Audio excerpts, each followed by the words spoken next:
Welcome back, guys, to another roundtable. My name is Adam. With me today, Victor. Hi, everyone. Roseman. Hello. Thank you for joining us. And today at this roundtable, we're going to talk about how to avoid U.S. estate tax. So I think this is a pretty hot topic among non-US residents. So if you are a US resident, this doesn't apply to you, but for everyone else around the world, and you're a foreigner and you're investing in the US market, US estate tax is something that some people may not know about.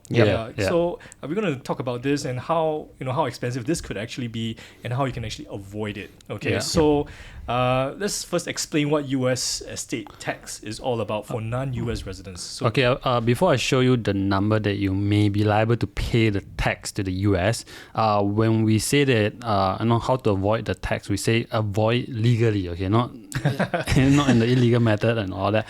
So basically, let's say if you have a $1 million portfolio and holding all the US stocks, for example, right? So in the event where something happens to you and then you pass away, of course, you are actually liable to pay the US, right? And the amount actually is the taxes that you need to pay is actually tiered. So it can go up to as high as 40%. So let's take it, for example, if you have a portfolio of about 1 million, and you're actually liable to pay the tax, but not on the whole 1 million, but there's an exemption for foreign investors. Initial $60,000 in your portfolio, you don't have to pay. So if you have a portfolio value of less than $60,000 US, you don't need to worry. But anything excess of it, basically your $940,000, you need to pay the tax on that. So with that, I think you are liable to 40% based on the tax amount of between $750,000 to 1 million. That's where your $960,000 will fall under. So you are liable to a tax about 39%. So but to calculate the amount, it's not that straightforward, right? You need to calculate your $940,000 minus of your $750,000 and multiply the excess and that will actually gives you the amount that you need to pay based on the 39% tax. I think so. If you multiply the excess of 39%, right? So that's about $74,100. Then you plus together the last bracket that you are liable to pay based on 37%, which is about $248,300.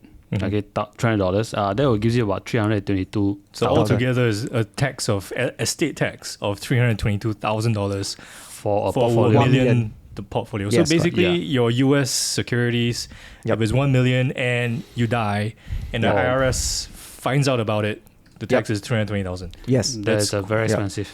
So I think we needed to highlight this because I think a lot of people, they are aware about the U.S. dividend withholding tax. That's 30%.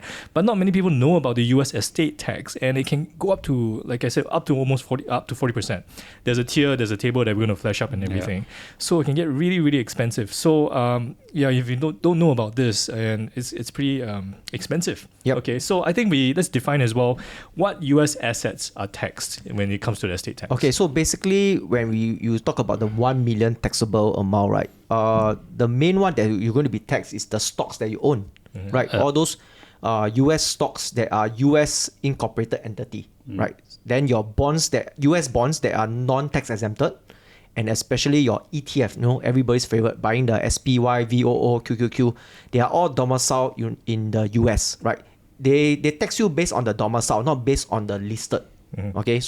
So your SPY, VOO, and QQQ is all domiciled in the US. So that will be taxed for the estate tax, right? If you own any real estates in the US, they also going to be taxed. Or if you own any arts that is located in the US, you also be taxed, right? But of course, the main one that's most shocking that I recently found out is that, example, if you are using US broker, let's say Interactive Broker, Charles Schwab, or maybe Robinhood, or maybe your Think or Swim, right? And let's say you were to pass on, right? They will tax on the US stocks that you own. This is the first thing. Second thing is, right, the amount of cash that you own inside the Interactive Broker or all these US broker, right? They also will tax on the cash. So your cash deposit in the US broker will be taxed. Wow. So essentially anything that's US assets, and cash is assets. Yes, right? correct. Yes. So that's considered a US estate tax. You're going to hit with that. Correct. But if your broker is not the US broker, it's like your normal domestic broker, then you won't be taxed on the cash, but you only be taxed on the US stocks. Right? Yeah. Welcome to America. Welcome to America. So they're looking to tax on crypto as well, right? Yeah. So I think this is something that we need to bring up because a lot of people could have like a S&P 500 strategy, right? They kind of dollar cost average over 30, 40 years, and they build up a portfolio in the S&P to maybe 1 or 2 million. And then they have no idea about this estate tax. And then all of a sudden, something happens to them. Family doesn't know about it, and then the IRS finds out that they passed on. They're going to hit with this tax, and it can come quite as a shock for family members as well. So if you don't plan this in advance, it's going to get really, really expensive. So that's why we wanted to do this topic, because I think some of our members and readers and subscribers have asked about this as well. So we want to do a roundtable on it. So I think we kind of defined what the U.S. estate tax is. Go check out what the particular assets and what the tiers are. You can find out we'll give you the links for that as well. Yeah. Also, I also forgot to mention this is that for the stocks, right? Like I said, it's US incorporated entity. So some of the foreigners, they actually own US ADR, right? So all those ADR stocks are not are exempted from the US estate tax. Okay. Because they are not domiciled in the US. All right. So we just had to go find out all the details that we have about what constitutes the U.S. estate tax and all that. So in this roundtable, we just want to find out, we want to discuss some ways that you can legally, like Rusmin said, legally avoid it or to avoid the tax. So basically, you save yourself a huge chunk of change if something ever happens to you.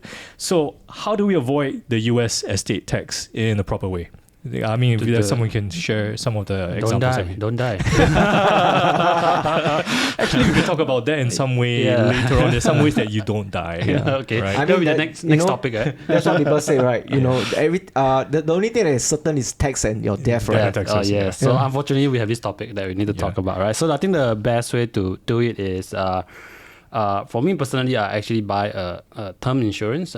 Basically, the amount that you're liable to tax, and let's say we look at the $1 million portfolio that we talk about, right? You're liable to pay a tax about $300,000, right? So you can just buy a term insurance that covers you maybe $500,000, right? That is more than enough to cover on your death.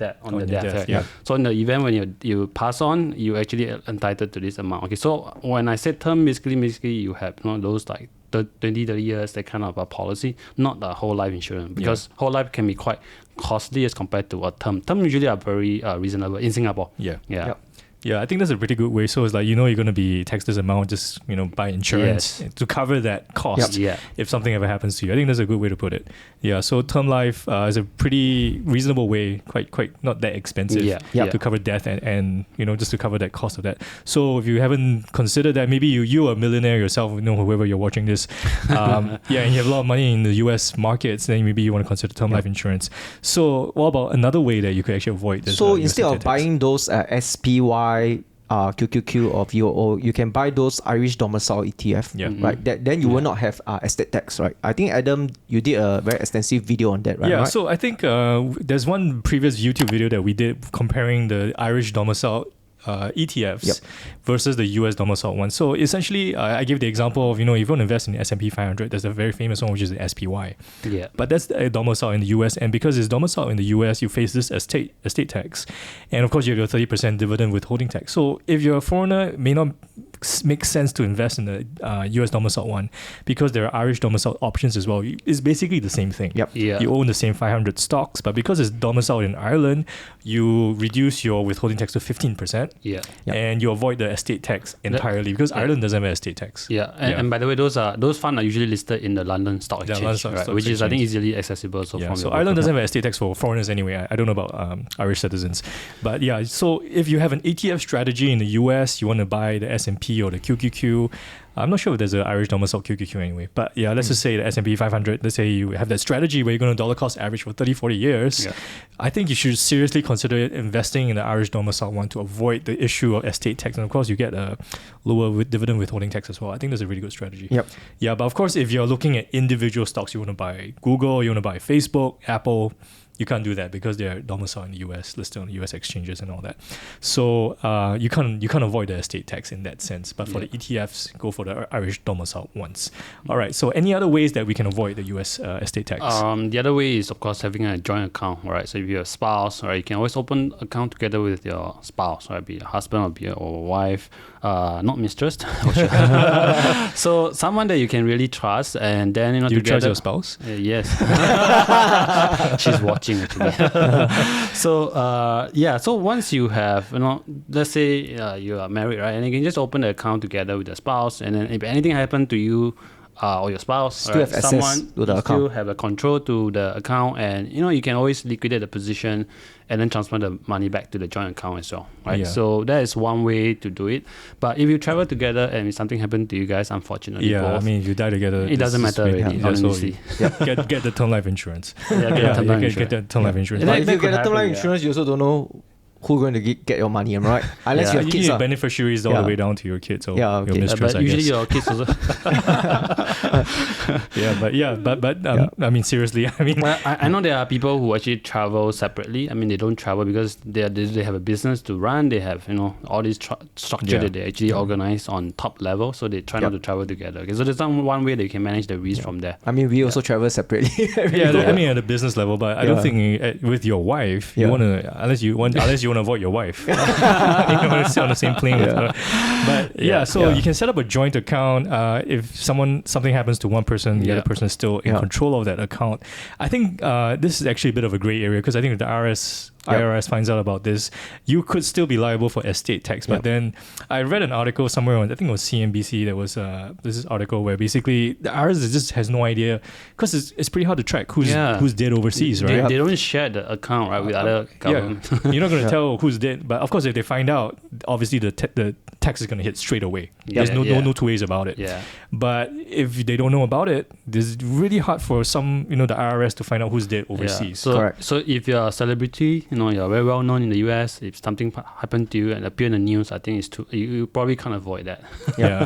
So I think set up a joint account. I think this just gives you an extra layer of protection. There's someone else who knows your accounts and access, or at least knows your passwords anyway. But I think for most of us who started to do investing, especially you started young, you only open an account with under your own name, right? So in that kind of situation, of course, there are sayings that you can still could possibly share your password or logins to someone that you trust. Okay, I don't know, but I mean, this is something where it's a gray area, and I think you shouldn't go too much in that. You know what to do. Right? but I think a joint account is just an extra layer of protection in a sense.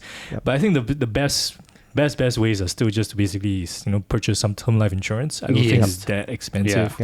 And of course, if you have an ETF strategy, just go with the Irish domicile ETFs over the long term. Of course, if you are those extra super rich people, right, then you should set up a trust. So that's the part I was saying you don't actually die. Because the trust never dies. Never dies. Right? So basically, when you set up a trust, you actually give up the ownership of the assets, and everything is handled by the trustee. But actually, you still have control over the assets, right? So, and you don't die. Your trust don't die. Your trust doesn't die. Yeah, you can just transfer. Right. Another way, of course, is to set up a listed company, right? I mean, a listed company usually won't die, right? Unless you close down the company. But that is not a very efficient way because you still have to pay for There's corporate a recurring tax. cost. Recurring cost, and you still have to pay for corporate tax. And you have to check, you have to check the taxes for that legal structure as well in your country, whether it makes sense for you. So, but if you could find a tax efficient way that basically replaces you as the entity, then the entity technically never dies. So there's no estate tax for that. So if you're rich enough, you definitely would consider that. If you're rich enough, you will have your personal lawyer to advise you actually. So when you're rich enough, you can let me know about that. I will let you know how much is the cost to set up a trust next time. Right? So let me know. Okay, so I hope this one was really, really helpful for you because I think a lot of people invest in the US is still the best, the best companies are still there. It's still the number one economy in the world for now. So everyone around the world is going to want to invest in the US markets. So if you're going to invest in the US markets, you have to be aware of the US estate tax. Because it's really, really high, up to 40%. Again, if your portfolio is less than $60,000 I don't think you have to worry about it for now. I mean, if your portfolio can't grow past 60,000, then something wrong with your investment, man. If you're going to be serious about it, you got to hit six figures, 7 figures over the long term, especially when we've done the math where if you just dollar cost average into the S&P, it's going to go into 7 figures. So it's something that you will face it eventually. I mean, the best way to escape the US estate tax is don't invest in US companies. Right. But then you lose out on a lot there because you're the best companies there. So I think we wanted to cover this because the US is a huge market. Everyone's investing in it, but many of us may not know about the US estate tax. So this is something that we really wanted to highlight because it's so expensive and you don't want to get that hit. All right. So please plan ahead. Don't shock your family members one more time after you die. Yeah. So please plan ahead. So we've covered 3 ways where you can kind of like avoid it. Basically, your Irish domicile ETFs, purchase a term life insurance. Upon your death, you get paid out and covers that cost. Or set up a joint account. The big gray. All right, but there's a way. Someone else is still in control of your U.S. assets in that sense. All right. So once again, please do not take this as tax or legal advice. We're just talking among ourselves. I'm just talking to Rosemary. Yep. So all right. Always consult your tax lawyer. Consult your own lawyers and your own advisors and find out how you can basically be more tax efficient. All right. So once again, I think this is a pretty good wrap up of this topic. My name is Adam. That's thank you, Victor. Rosemary, thank you for joining us once again. If you like this topic and what we've discussed, please hit the like button. Tell us that we did a good job. And of course, many more roundtables coming up. Please subscribe to our channel as well. And of course, any questions or comments about our roundtables, about this topic, put them in the comment section. We'll love to have a conversation with you as well. All right. So thank you once again for being here, and we'll see you around again.